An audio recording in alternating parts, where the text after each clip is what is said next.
Good morning, and welcome to this week's episode of Ask Dr. Murphy. I hope everyone is doing well today. My name is Katie Berg. I'm a research study coordinator with the Havey Institute, and I'll be leading today's discussion. I'd like to welcome and introduce Dr. Robert Murphy. Dr. Murphy, how are you this morning? Doing just great. Dr. Robert Murphy is the executive director of the Havey Institute for Global Health and the John Philip Fair Professor of Infectious Diseases here at Northwestern's Feinberg School of Medicine. He answers your COVID, infectious disease, and public health questions each week here on the Havey Institute for Global Health's Facebook page. Today, Dr. Murphy will be addressing the latest headlines and our lone U.S. COVID statistic through today, July 25th. We invite you to submit any questions or comments down below or at any of our social media linked in the description. Starting with those abbreviated COVID statistics, in the last reported week, the average COVID deaths per day were 24 daily. The same week in 2024, there were 61 daily COVID deaths. Dr. Murphy, your reactions to those numbers, as well as the state of COVID here in the US? Yeah, so as far as the deaths are concerned, there's been no change over really the last month. We're sort of at the bottom of the death, but remember the death, which is the only marker we're following with COVID now, and for quite a while, comes much later after the infections. So we don't collect infections anymore. Most people getting diagnosed at home, you can't really, it's almost impossible to track, but you can track how many people end up in the hospital, how many people end up in the emergency room, maybe not in the whole country, but in certain areas where the records are more centralized. And if you look at that, you find that COVID cases are rising in 25 states. It's still relatively low, but this looks like the beginning of the summer wave. We were wondering before a couple of weeks ago, are we going to have another summer bump? We really were thinking, how come this happened? We don't even know why it happens. There's a lot of theories. One of the theories is that the vaccine really only works for 6 months. And so when people took their vaccines in the fall, well, they've lost most of their immunity. And COVID is, the other coronaviruses were the classic examples of you remember summer colds. People got colds in the summer. They weren't serious, but they were bothersome, And so, well, this one is unfortunately bothersome. So anyhow, they are seeing an uptick in many states. The highest is in California, Texas, Louisiana, Mississippi, Alabama, Florida, Kentucky, and Ohio. Wastewater monitoring, which is another way to follow this, goes along with that. So the amount is increasing. And they look at, in Washington, D.C., COVID-related ER visits for young kids reached the highest level since March of this year, the end of the peak winter season. So all this is due to this newer strain called NB181. It's referred to as Nimbus. And it does appear to clinically present a little bit different from the other COVIDs, coronaviruses, and it classically causes razor blade throat. In other words, a really intense sore throat. Not everyone, but all of a sudden people say, "Oh, I got this horrible sore throat." So that is one of the symptoms that really would make one want to think that you have COVID. Why is that important? Well, because it's contagious and it's life-threatening. It's more life-threatening than the flu, and that's bad enough. So we're seeing the uptick. This will probably go up into August and September and then come down again until it goes back into the next winter season, which starts pretty much in December. This is something that we always closely monitor and we will stay up to date on to share with you. But while you mentioned the flu there was also some recent studies talking about the efficacy in past flu seasons for the flu shot, as well as the uptake of the flu vaccine. Can you tell us those numbers? Yeah, there were several new studies this week and last week looking at the influenza vaccine, and they looked at the 2022 to 2023 season, and they found that the protection from the vaccine, what they call the vaccine efficacy rate, is about 40%, suggesting that vaccination prevented somewhere between 33 and 41% of symptomatic and asymptomatic infections. So it's still a good chunk of the population is getting vaccinated. And so many of them get vaccinated that they actually protect some unvaccinated people because there's just fewer people to spread it. So all that is good. There was a second analysis done. They did 2 cross-sectional surveys that evaluated flu vaccine in U.S. adults from May 2020 to October 24.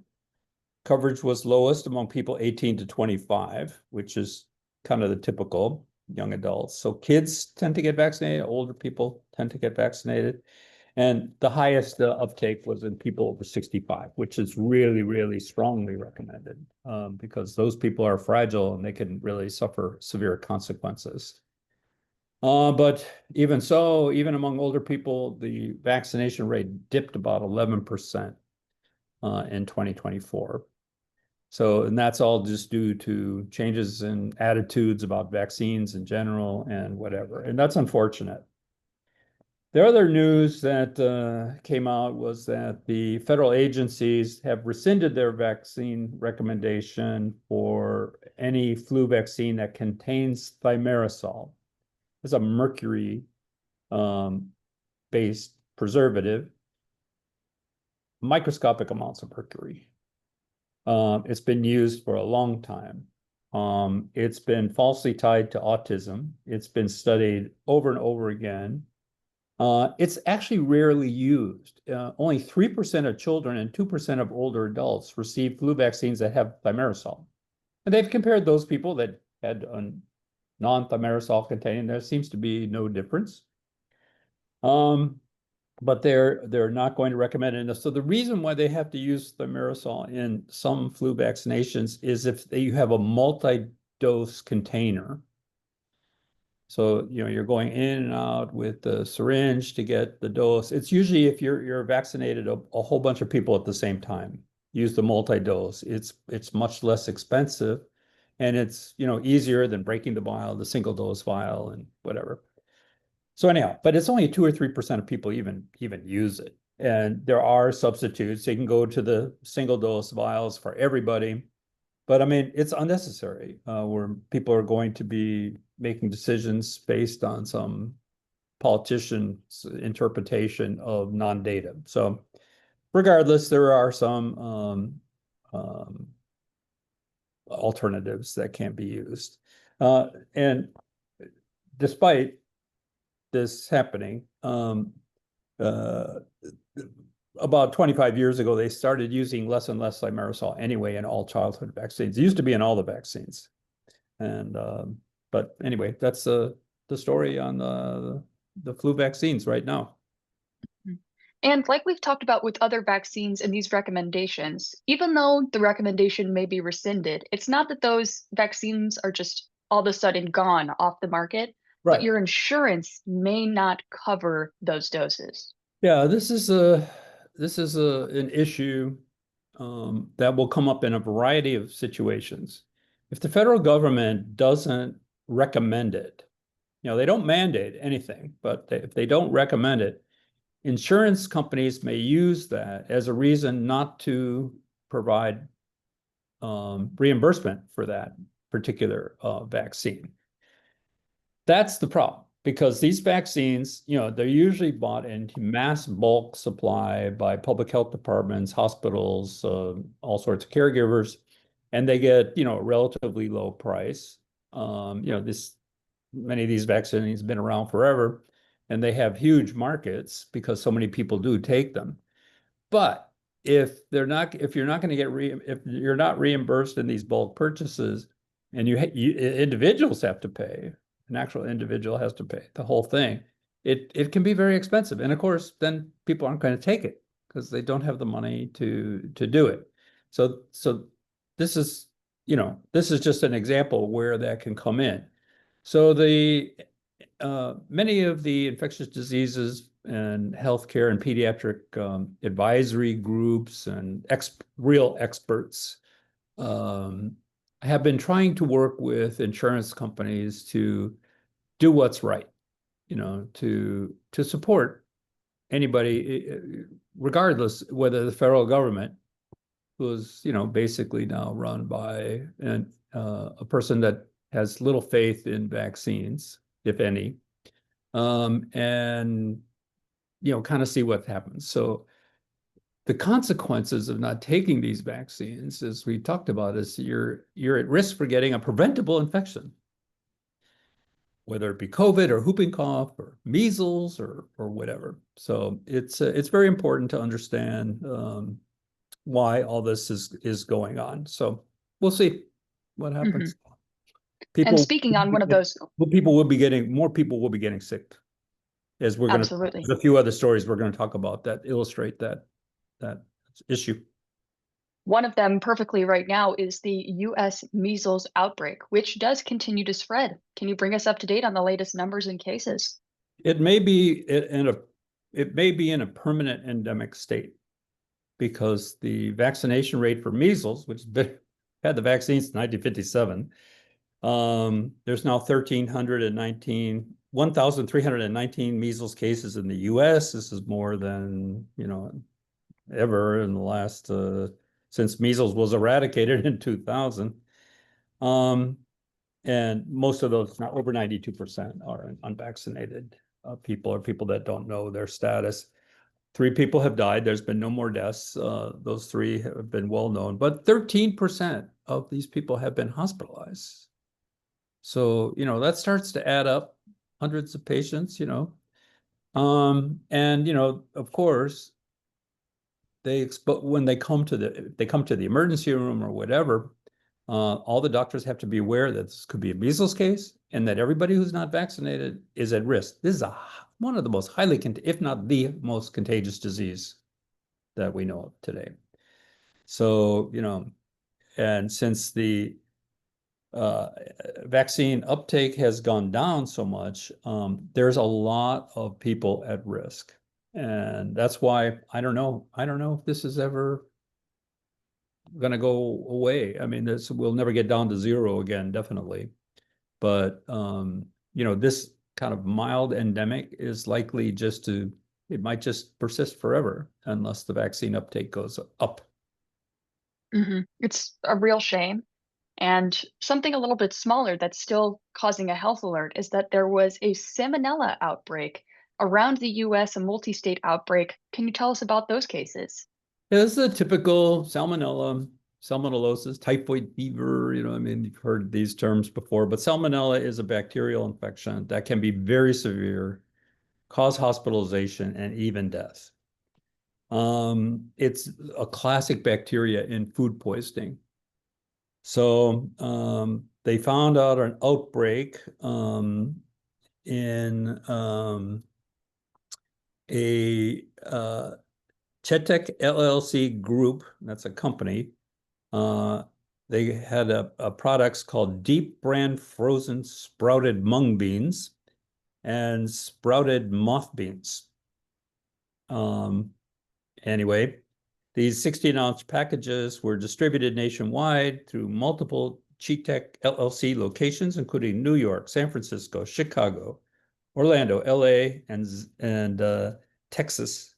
And they trace it back to these particular products. So this is our government, our CDC, and the state health departments in these states, identifying this endemic. Because if you don't do that, oftentimes it will take quite a long time, if ever, to figure out where it's coming from, and where it's coming from, they'll just continue to contaminate the food supply. So you can treat salmonella infection, but the best thing is, of course, to prevent it by stopping these epidemics in their tracks. So they've recalled these products at this particular point. So Yeah. Oftentimes, it can feel like our infectious disease or our large health agencies are a little bit invisible, but you want them to be that way. They're doing so much work behind the scenes to make sure that we live healthier and happier lives. So that's good news. Mm-hmm. Now, if we look into a bit of a case study here, we have talked about pertussis or whooping cough on and off as cases have continued to rise across the US. If Mm-hmm. we look specifically at the state of Mississippi, we are seeing higher than normal cases there. Can you tell us about that case? Yeah, so whooping cough or pertussis, there's always a few cases. It's in the typical vaccine repertoire that kids get, but if they don't get it, they're going to be at risk for this. So in all of 2024, there were 49 cases. But this year, up to July, there have been 80 cases reported. So it's a lot more than last year. 10 of those 80 have been hospitalized. Okay. Most of them were not vaccinated. Of the 10 hospitalized cases, 7 were children, less than 2 years old. So very, very tough on little kids. And Mississippi is urging vaccination for all Mississippi residents, especially infants, pregnant women, grandparents, or family members planning to spend time with a newborn so that the newborn doesn't get it. They're the ones that suffer the most. Mississippi has like some of the worst health metrics in the United States. It kind of always has. They're at the bottom and like ranking 48th to 50th of all the states because of the lack of healthcare infrastructure in the state. Very sad there. Something to keep up to date on your pertussis. It's like a TPAP, DPAP vaccine that you have to get every so often. So don't forget about it. Don't forget. Now, something rare going on in Florida that may have been pushed up by these late season hurricanes last year is a flesh-eating bacteria that has unfortunately killed 4 people already. Can you tell us about the bacterium and how this works? Yes, this is called Vibrio vulnificus. It's a flesh-eating bacteria that is found in salt water, especially brackish seawater. So still salt water, not like the raging ocean. It's in the swampy parts of the where the seawater hits the land. And it is classically from raw shellfish like warm water oysters, which always were somewhat of a concern. But so you can get it through them. But if you have an open cut or any kind of opening in the skin in this brackish seawater, you can get infection in the skin. And it's called flesh-eating bacteria for a good reason. I mean, it's really, really nasty. And it actually causes very severe skin infections that can even result in amputation of the limb that's infected. According to the CDC, infections that enter the bloodstream are, you get what sepsis from this bacteria, the fatality rate is 50%. 1 in 5 people who contract infection actually die. Bloodstream infection, of course, is the most severe, 50% die. And it can happen very quickly after the infection starts. It's a very, very rapidly progressive disease. So the Florida Department of Health reported 19 deaths and 82 cases, which is nearly double the amount from 2023. And it's probably very underreported because a lot of people don't die. They get treated with an antibiotic or they get somehow treated or whatever. They don't even make the diagnosis. But it's a very nasty, potentially dangerous disease. You can lose a limb. It is really, really bad. So avoid exposure by not eating raw shellfish in these areas that are at risk. Don't anyone with an open wound go in any warm, salt, or brackish water. That's basically all you can do.